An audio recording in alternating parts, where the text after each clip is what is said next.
Hello there, everyone. If you're watching this video, then you are part of the TTOR army, an army that is building itself up one subscriber at a time. And if you haven't already, be sure to go check me out at these places over here. You can follow me at Creation Social, which is my own Twitter alternative that I run. You can follow me on Spotify. You can subscribe to me on BitChute. You can subscribe to me on Rumble. And you can follow me on X, formerly known as Twitter. And that is a great way to watch my content as it comes out, catch any live streams that come up, and keep up with anything that I might be posting about on social media outside of my videos. Plus, it's always good to have more people come over to Creation Social, so hopefully I'll see you at all those places. With that being said, today's topic is a topic that I have not discussed in a video in a long time, but I've made videos about in the past, and that is Frank Turek.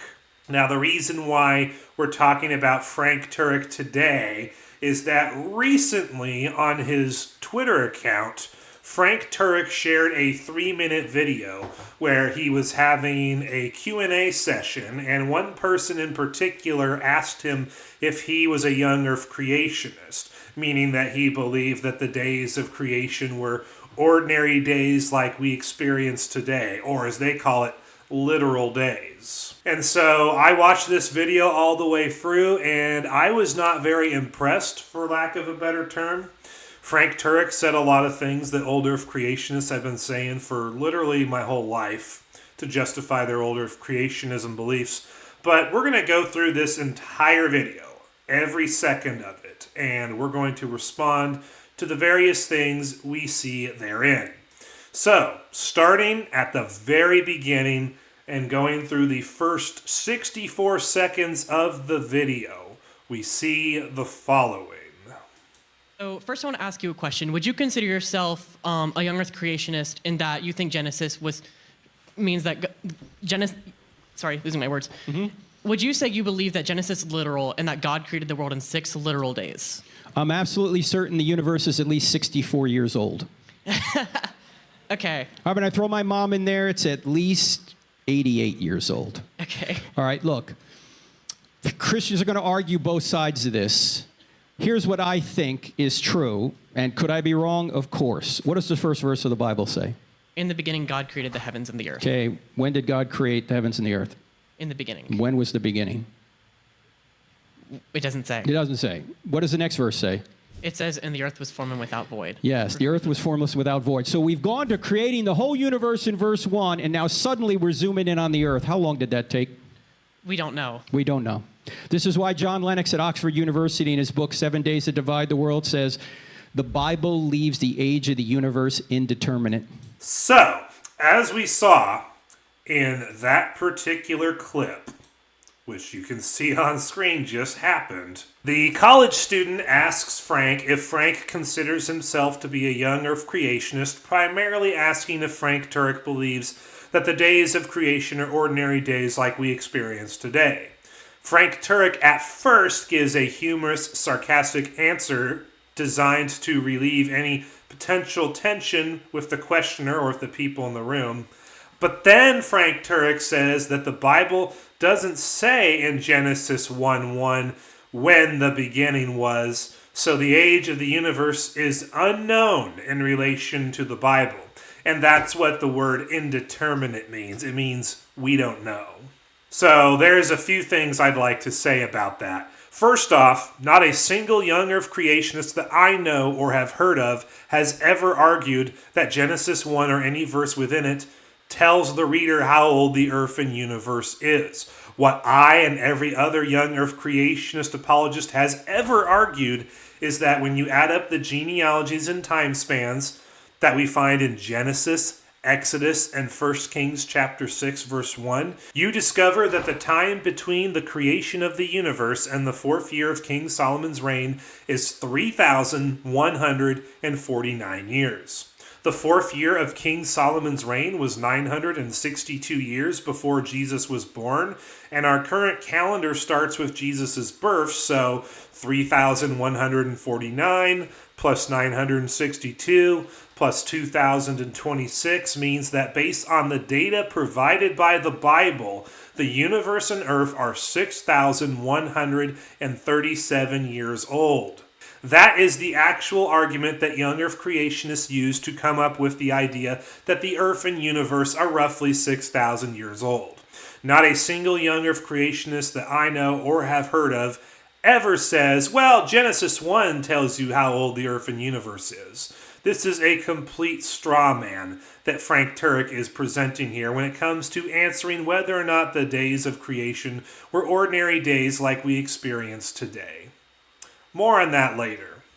But secondly, I'd like to point out from this clip that quoting John Lennox instead of the Bible to justify saying that the Bible doesn't tell us how old the earth and universe are shows that Frank Turek values the opinions of men over the text of the Bible when it comes to the issue of origins. Thirdly, I'd like you to notice how in the beginning, and you'll see this throughout the video later on, Frank Turek says that he could be wrong about everything he is saying in this video regarding old versus young earth creationism. The reason why that Frank Turek does this is because Frank knows, and all knowledgeable old earth creationists know, that when you read the Bible in a straightforward and contextual manner and you don't reinterpret it in light of anything else, you will conclude that the text teaches a 6,000-year-old earth and universe. Therefore, Frank Turek has to reinterpret the text in light of the majority opinion of the scientific and academic community to justify his old earth creationism beliefs. And if you'd like to see exactly how old earth creationists do it, I would encourage you to check out one of my older videos from 4 years ago titled William Lane Craig Lies About Bible Interpretation, Augustine, and Origen.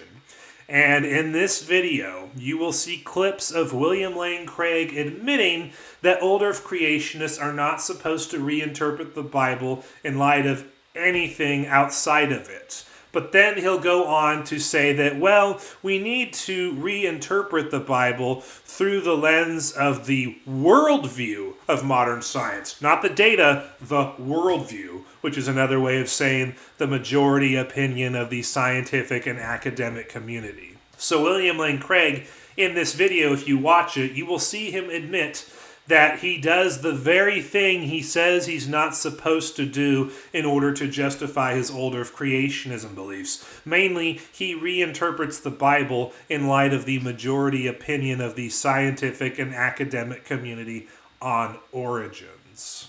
Now, it is over the next 39 seconds where we see Frank Turek say the following.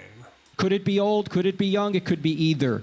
The best data from the natural world, because God has written 2 books, as you know. He's written the book of nature and the book of the Bible. The best data is that the universe is old. Could we be wrong about that? I'm sure it's possible. The problem is, if you change the speed of light, which is one way we date how big the universe is and how old it is, you have to change all the other laws of physics with it. Is it possible that God could have done that? Of course it's possible. Did he do it? I don't know. But I don't think necessarily the Genesis 1 is teaching how old the universe is. In fact... So, as we saw in that particular clip, Frank Turek argues that the data in the natural world, which is code speak for the scientific and academic community's majority opinion, says that the universe is billions of years old. Frank Turek then claims that in order for young earth creationism to be true, all the scientific laws and anthropic constants would have to change, which is why he was giving the speed of light example.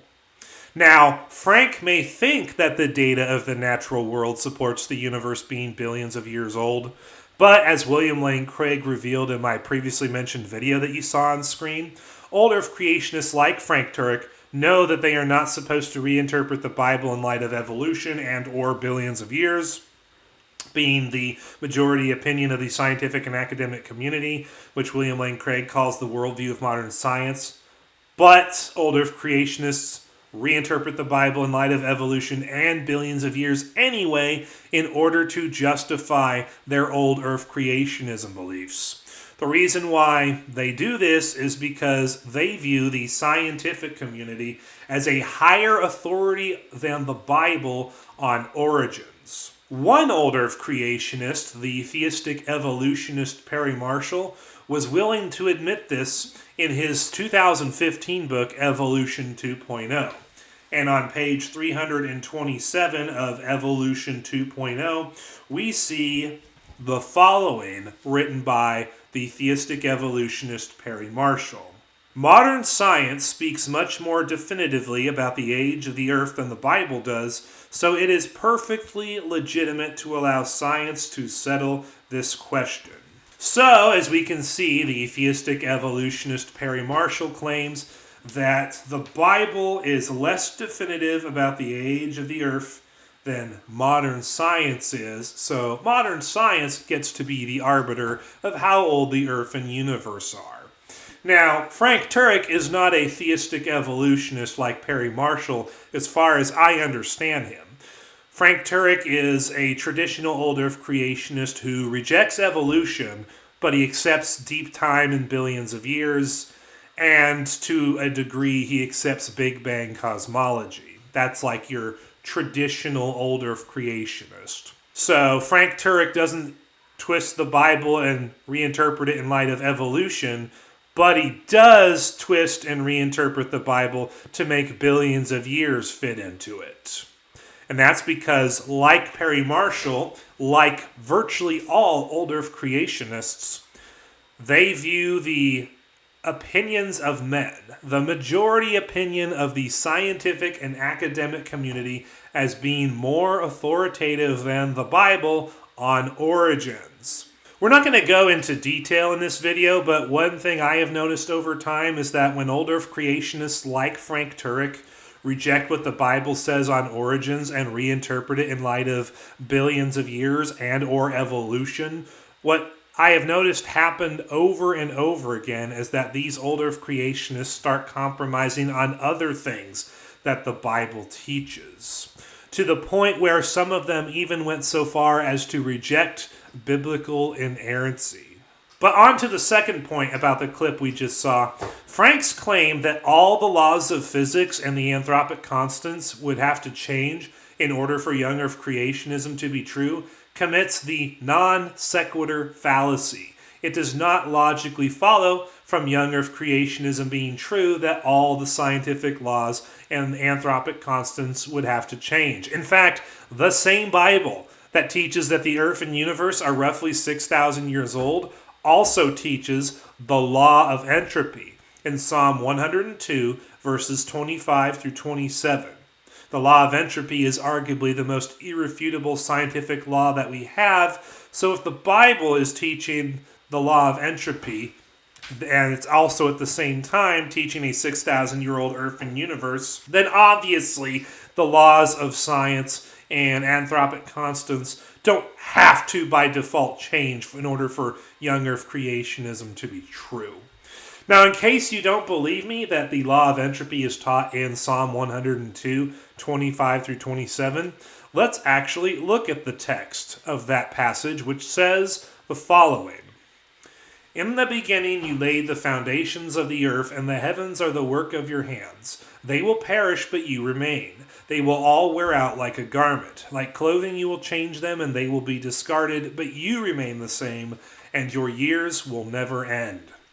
So in the passage, we can clearly see the Bible saying that the earth and the heavens will perish, but God will remain. That the universe, the heavens, and the earth will wear out like a garment. God will change them, and they will be discarded. Now, the law of entropy in a nutshell teaches that the universe itself and everything in it, when left to its own devices over time, will naturally wear down, break down, and fall into disorder. Bible here is saying the same thing. The universe and earth will wear out like a garment over time, and they will eventually be discarded by God. So science has confirmed what Psalm 102, 25 and 26 says, that the universe and the earth are wearing out and that they will eventually be discarded. Now, we're going to look at a much longer segment, a 53-second segment, where Frank Turek makes a claim and argument that has to be responded to. Many scholars now are saying that Genesis 1 is a polemic against the Egyptian creation stories. Because remember, the Bible's not written to us, it's written for us. Who is it written to? It was written to Israel. Yeah, it was written to people who had just come out of 400 years in Egypt, and they're walking through the desert. They're not asking the questions we're asking, right? They're not walking through the desert going, hey, I wonder how old this place is. That's not their question. Their question is Yahweh the true God, or are the gods of Egypt the true God? And in Egypt, Egyptian creation stories, there's these superhero gods. They're inside the universe. They're pre-existent. We don't know where they came from. And somehow they have to fight one another in order to bring order to chaos. Moses comes along and says, no, God's outside the universe. He just speaks and he brings order to chaos. So some are saying it's a corrective on the Egyptian creation story.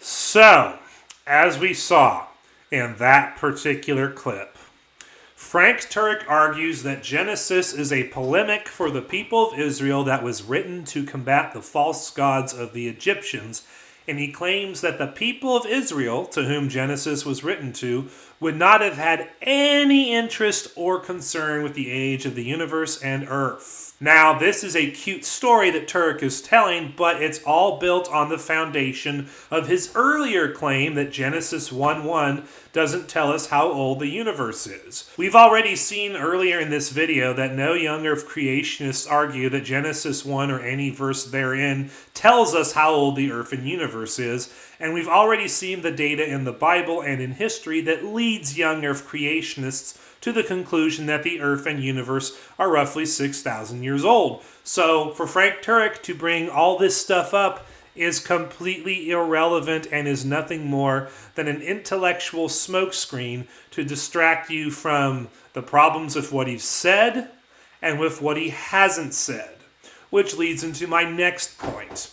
Since Frank Turek doesn't make any more claims in the last 20 seconds of the video, I would like to point out how Frank Turek, like he's been doing for years, intentionally avoids dealing with the genealogies and time spans found in Genesis, Exodus, and 1 Kings chapter 6, verse 1. He also avoids dealing with passages like Exodus 28 through 11 and Exodus 31, 14 through 17, where God himself says that he made everything in 6 days when justifying his command to the Israelites to work 6 days and rest on the seventh.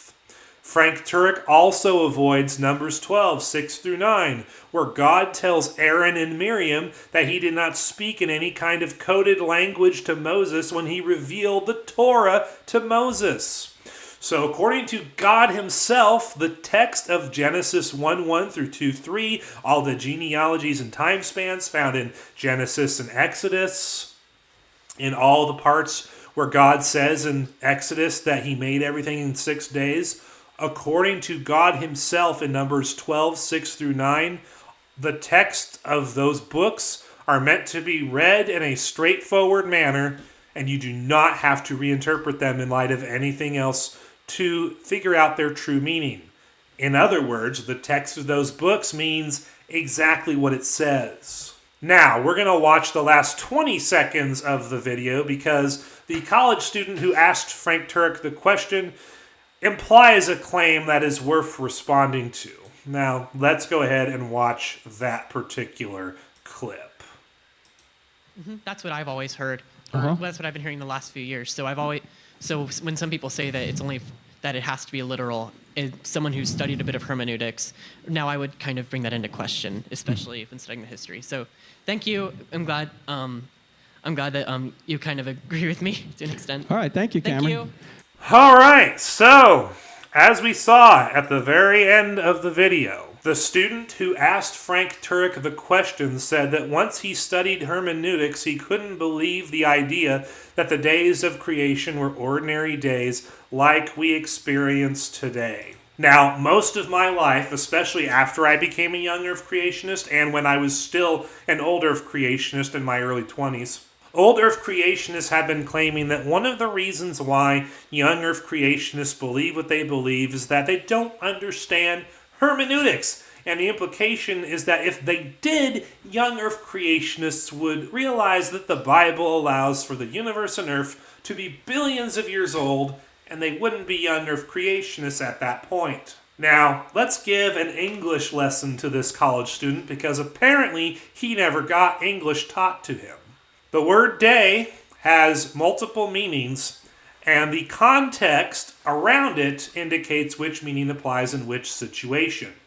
So, for example, if I say 6 days ago I got into a car accident, obviously I'm talking about 6 ordinary days like we experience today because the number 6 is attached to the word day in that sentence. Now, if I say on the morning of this day I was out hunting with my friends, well, we know the word day is an ordinary day like we experience today because I attached a time of day to the word day. But if I say something like, well, back in my day, video games were far more complex and interesting than modern video games, well then, obviously, the word day in that context is referring to a period of time longer than an ordinary day like we experience today. Why? Because I don't have a number or a time of day attached to the word day in that sentence.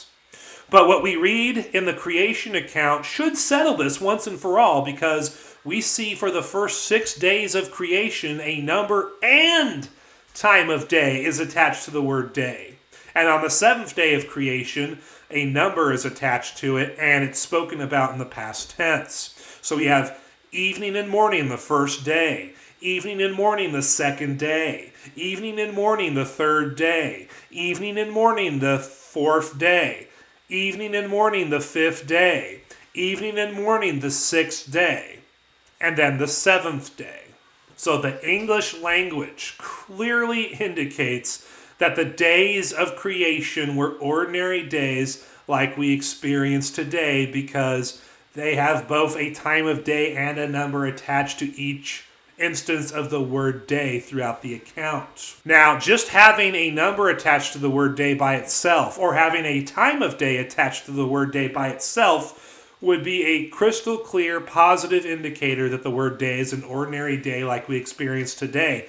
And yet, for the first 6 days of the creation account, we have times of day and numbers attached to the word day, almost like God wanted to make crystal clear that those days were ordinary days like we experience today, because he knew at some point in the future, people like Frank Turek, people like William Lane Craig, people like John Lennox would come along later and try to convince Christians that the days of creation were not ordinary days like we experience today. So to that college student, that's my answer to his little, well, I studied hermeneutics and I can't believe the days of creation were literal days or were ordinary days like we experience today. Well, the language of the text is irrefutable. And so you cannot reinterpret that text to mean what you want it to mean in order to accommodate the old Earth creationism beliefs you clearly want to believe. You have to be honest about what the text says, and if you're a Bible-believing Christian, you have to accept what that text says, no matter how much you don't like it, no matter how much it contradicts with what the world is telling you. So with that, I'm done here, and hopefully you found this video to be very educational. And if you haven't already, be sure to hit the subscribe button, check out my other videos, leave your likes and comments down below, and be sure to follow me at all the places, Creation Social and Spotify, BitChute, Rumble, X, and everywhere else that's listed in my Linktree link, which is also in the description box down below. And hopefully I will see you in the next video. Ta-ta for now.